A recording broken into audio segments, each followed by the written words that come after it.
Guys, একটা বিয়ে শেষ হতে না হতে আরেকটা বিয়ের ইনভাইট পড়লো। দিন আগে শুনছিলাম যে খালাতো বোনের বিয়ে হবে, এই কারণে জামা প্যান্ট গোছাতে লাগলাম। আর সত্যি কথা বলতে গেলে এখানে আমার বোনের ভাই ছিল বলে আর আমার প্রচুর পরিমাণে আজকের দিনটা হেল্প হয়েছে। আমাদের অ্যাকচুয়ালি যেতে হবে কিন্তু কলকাতা কামারহাটি। ফাইনালি আমরা বেরিয়ে পড়েছি, দেখতে পাচ্ছ। বেশ কিছুক্ষণ গাড়ি জার্নি করার পরে এখানে এসে দেখি যে গাড়িতে গ্যাস ছিল না। এরপরে বোনের ভাই আমার ফোন থেকে একটা ওলা বুক করে দিল। দেখতে পাচ্ছ অলরেডি আমি গাড়িতে উঠেও গেছি। হঠাৎ করে আমাদের চোখের সামনে পড়ে সেই ফেভারিট বিশ্ব বাংলা। গাড়ির পিছনে বসে আছে আমার ছোট ভাই, আমার মেজো মামা আর ছোট মামার ছেলে। কিন্তু বেশ কিছুক্ষণ গাড়ি জার্নি করার পরে ফাইনালি চলে এসেছি কলকাতা কামারহাটি। এই ওলাটা বুক করেছিলাম, এর দাম নিয়েছিল মাত্র 460 টাকা। এখানে এসে আমার সেজো খালের সাথে দেখা হয়ে যায়। এই খালাদের বাড়ি বলতে গেলে আজ থেকে প্রায় 5 বছর আগে একবার এসেছিলাম। যেহেতু বড় খালার মেয়ের বিয়ে বলে কথা, আর আমরা আসবো না তা কখনো হয়। গুটি গুটি পায়ে চলে যাচ্ছিলাম একটু খালাদের নতুন বাড়ির দিকে। যেহেতু অনেক দিনের পরে এসেছিলাম আর রুমটা কোথায় অ্যাকচুয়ালি বুঝতেই পারছি না। হঠাৎ করে চোখে পড়ে বেশ কিছু সুন্দর সুন্দর মাছ। ভাবলাম যে একটু ছাদের উপর থেকে ঘুরে আসা যায়। কিন্তু অনেকেই বলে যে গ্রামঘাটে গরম, কিন্তু সত্যি কথা গ্রামঘাটের গরম কম, কিন্তু কলকাতায় প্রচুর পরিমাণে ঠান্ডা। যেহেতু আকাশটা প্রচুর পরিমাণে মেঘ করেছিল বলে ওই কারণে হালকা হালকা ঠান্ডা লাগছিল।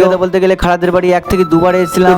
এটা কি খাবার আমি নাম বলতে পারবো না। আর হ্যাঁ, তোমরা কেউ যদি জেনে থাকো তো অবশ্যই কমেন্টে জানাও। এখানে চুল বড় রেখেছিল বলে ওই কারণে শাকিরকে বকা দিচ্ছিল, বলছিল যে মেরাজুলির মতো চুল কেটে আসে। এরপরে তোমাদের একটা সুন্দর বিয়ে বাড়ির ব্লগ আসবে, আর এই ব্লগটা দেখার জন্য অবশ্যই চ্যানেলটিকে সাবস্ক্রাইব এন্ড ফলো করে নিও।